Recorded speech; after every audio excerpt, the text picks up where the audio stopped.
Waaqayyo gaariidha warra isa abdataniif hirkoodha. Innoon dogoggoru waadaa sanuuf galee raawwachuudha. Waaqayyo gaariidha warra isa abdataniif hirkoodha. Innoon dogoggoru waadaa sanuuf galee raawwachuudha. Ol gaara salaallee deebinee qaaniidhaan lafa laallu. Gooftaa Yesuus qabna nabii ijoollee isaa kan ilaalu. Ol gaara salaallee deebinee qaaniidhaan lafa laallu. Gooftaa Yesuus qabna nabii ijoollee isaa kan ilaalu. Ol gaara salaallee deebinee qaaniidhaan lafa laallu. Gooftaa Yesuus qabna nabii ijoollee isaa kan ilaalu.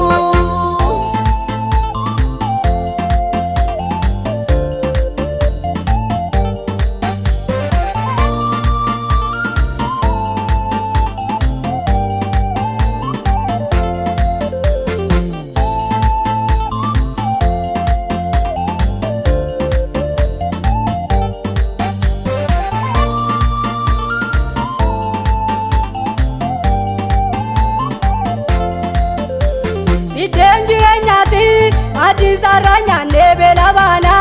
Takka yaadamnu eebba waaqarraati mannaa nyaanna. Ijoollee ifaati dukkanaan takka waliin arginu. Waadaan nuuf galeera sagalee isaatiin akka jiraannu. Ijoollee ifaati dukkanaan takka waliin arginu. Waadaan nuuf galeera sagalee isaatiin akka jiraannu. Waaqayyo gaariidha warra isa abdataniif hirkoodha. Innoon dogoggoru waadaa sanuuf galee raawwachuudha. Waaqayyo gaariidha warra isa abdataniif hirkoodha. Innoon dogoggoru waadaa sanuuf galee raawwachuudha. Ol gaara salaallee deebinee qaaniidhaan lafa laallu. Gooftaa Yesuus qabna nabii ijoollee isaa kan ilaalu. Ol gaara salaallee deebinee qaaniidhaan lafa laallu. Gooftaa Yesuus qabna nabii ijoollee isaa kan ilaalu.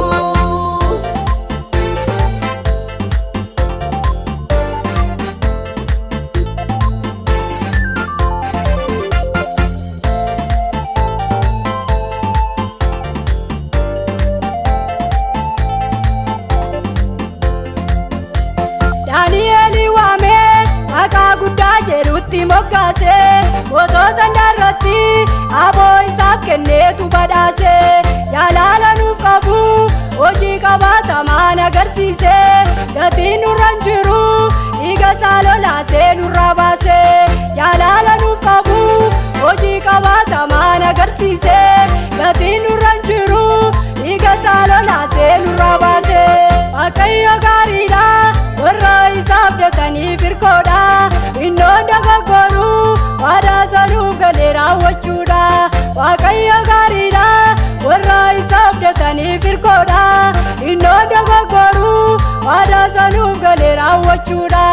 Ol gaara salaallee deebinee qaaniidhaan lafa laallu. Gooftaa Yesuus qabna nabii ijoollee isaa kan ilaalu. Ol gaara salaallee deebinee qaaniidhaan lafa laallu. Gooftaa Yesuus qabna nabii ijoollee isaa kan ilaalu.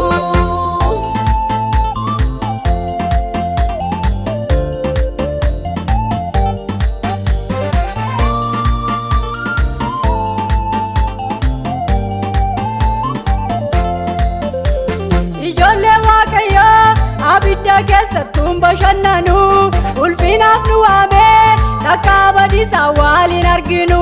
Foolii gaarii qabna kan nurraa urgaa'u maqaa isaati.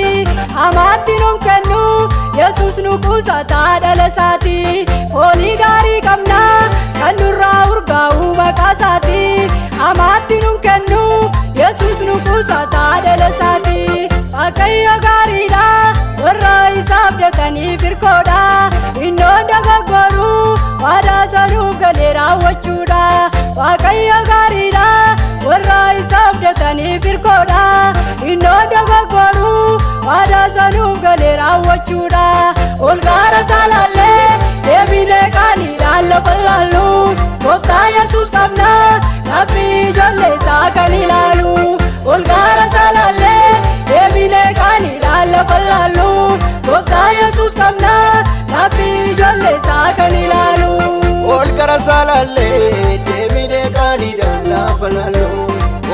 Yesuus qabna gaaffii ijoollee isaa kan ilaalu.